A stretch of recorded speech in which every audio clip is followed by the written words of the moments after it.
Ladies, gentlemen, and the packs of all ages, there's always new games coming out left, right, and center, but where many new games are playing off of tired ideas and ideals, some of them shine through for one specific reason or another. And today I'm here to talk to you about Pax Dei, a game that we were given some extra early access to, thank you to Mainframe Industries for hooking us up, where I spent a few hours roaming about and living the life of just a random tiny little guy in a very, very big world. So with the game going into proper early access on June 18th, I thought it would be fun to talk about my time with it so far, my sort of first impressions, and also what to expect from the game further into it, as my experience was only the early game. And to put it simply, there is room for a lot of time investment in this game if you want to.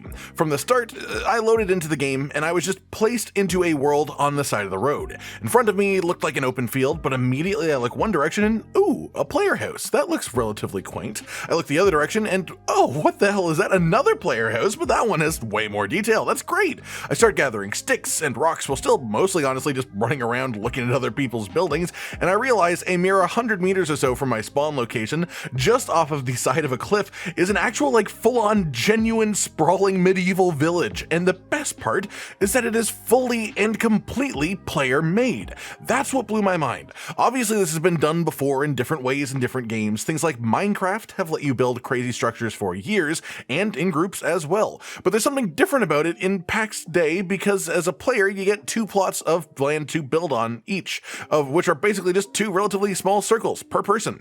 This game is calling itself a survival MMO with an emphasis on the MMO part of it because the survival game mechanics are relatively light. There's nothing like hunger or thirst that will kill you if you don't keep track of it, which is honestly nice, though you can eat and drink for buffs to help you out. And while there is relatively basic combat to be found, there's hunting of various smaller animals, larger animals, fights against armed humans who are far above my pay grade from the moment I found them, and even things like spells theoretically quite later on in the game once you get into dungeons and stuff. But the main hook of this game is the crafting system, the extremely expansive crafting system.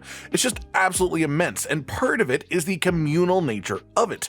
I spent my playtime solo. I got the proper experience of how hard that can be. But again, just down the hill from my pitiful little rock formation of crafting benches and storage boxes was a full-on village that struck me with awe, and it took me a bit to realize why, but it's just the pure knowledge that said village probably took at least 30 people, maybe even more than 50 if you expand it out to count the outer edge buildings of the area. And it took these people doing things like interlocking their pathways purposefully, coordinating their aesthetics together, building fences that connect from one person's plot of land into another person's the whole way through the entire village. And it was once that little bit of information hit me that I had the further realization that this was truly all driven by players' choices, player construction, that a few days ago when this server first opened, this place was absolutely empty. It was just a bunch of open fields beside some water until one person built a house, and then another one built a house beside them, and another one built a house beside them, and they all worked together to make it all look good and cohesive as a group in its own way. That's sort of like how communities form in the real world. And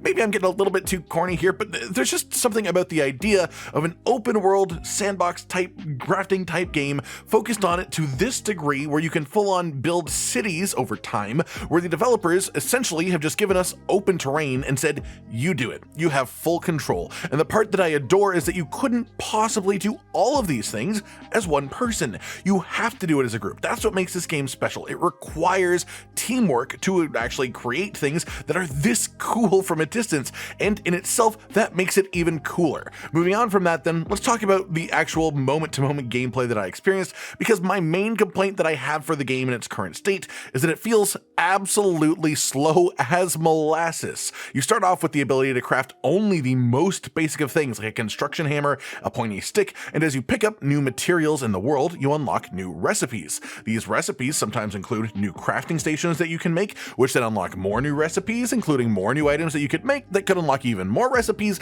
and nothing tells you what recipe it unlocks until you make it for the first time. And honestly, it was just sort of undirected and confusing. It took me longer than I'd like to actually work out. For example, when I first made a workbench, I figured that would allow me to make a pickaxe so I could get better rocks, but it wasn't on the craftable work for that bench. I was, however, able to level up my carpentry skill by just crafting loads and loads of wood, which then let me craft even higher grades of wood because I'd leveled up my skill, which I was hoping what I needed to unlock some of the type of workbench that might make the pickaxe.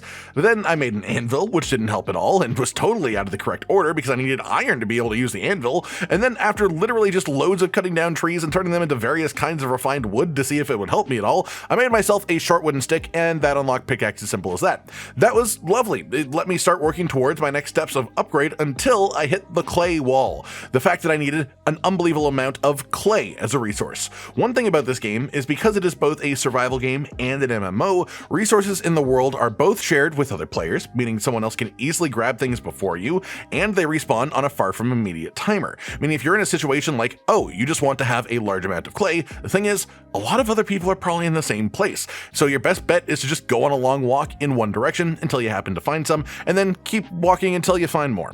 So I went on a few long walks, a lot of long walks. I found new plants, I found new types of animals to harass more than my local deer. I found this little lad chasing a deer around with his fists. I thought I'd let him have their fun, but eventually the deer came running towards me, so I gave him a helpful stab and left him to his spoils. We exchanged a brief nod of acceptance and went on our way. And then I was back on my endless journey. I had found flax as a plant, I had found reeds, I'd killed boars and a badger and even a fox for some reason. My fame was growing as I began to conquer this land, and I still had no idea how to make goddamn cloth so I could put on some pants. And that's honestly the crux of the whole experience that I've had with this game.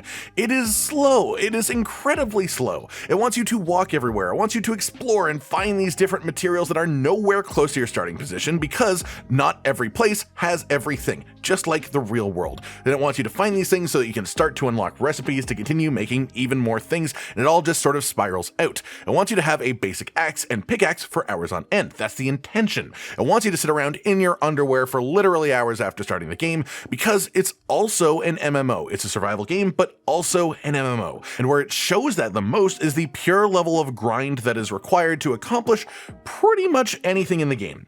You know how I showed you that village from earlier, right? That massive, sprawling, honestly, mini utopia. Well, I also mentioned how hard it is to get something like clay as a resource because it only spawns in the open, only spawns in small patches, and everyone else wants it too. Well, what if I told you every single panel of construction to make a house, to make foundation, to make fences, more or less every single square of building done to make that little town required a small pile of clay? Every single piece of it. It took me 20 minutes to make a small square of stone foundation. I cannot fathom the group effort that went into making that village. And the thing is, this is just like 4 days into early access on a server that's going to get wiped. I can only imagine the type of things that people will manage to create together on a fully permanent server. And that's sort of the beauty of this game. It is unbelievably slow, but if you're into this level of extreme sandbox and love the idea of the communal building style, then there are few, if any, games that will fit that sort of itch as well as Pax Dei seems to do from my first impressions. But that's not all that it has to offer either, theoretically. As well, I didn't experience these myself in my limited early time gameplay. The game will also be releasing with full-on dungeons full of increasingly difficult combat for when you actually have some decent level of armor and weapons further in the game, and there's even a full-on giant PvP zone for you to actively fight other players. And of course, it's not just like 1v1 or even like 2v2 or 3v3, because the whole game is based around clans as a concept and working as a big group. So the PvP zone is of course also mostly about clan warfare, groups of 20, 30, 40 people just fighting each other, which is really cool for a game with honestly such basic conceptual combat. It feels almost like a group of cavemen fighting another group of cavemen, and I find that hilarious. The devs themselves have also already said that the game right now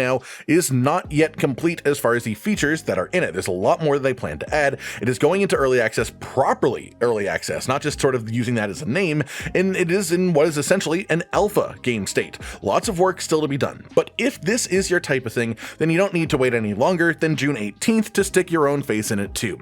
I hope you've enjoyed this early look at Pax Dei. Again, my own time with it felt slow and grindy, rough around the edges, absolutely, without a doubt, but the aspect of community and teamwork that I could already see, the way the world is essentially just a giant flat canvas for its own player base to build upon, that specific part of it is so uniquely achieved in this game in a different way than I've ever really seen done, and that is definitely worth at least having a look at in my opinion. Like if you liked the video, subscribe to the notification bell for more, and most importantly, ladies and gentlemen, until next time, stay sweet.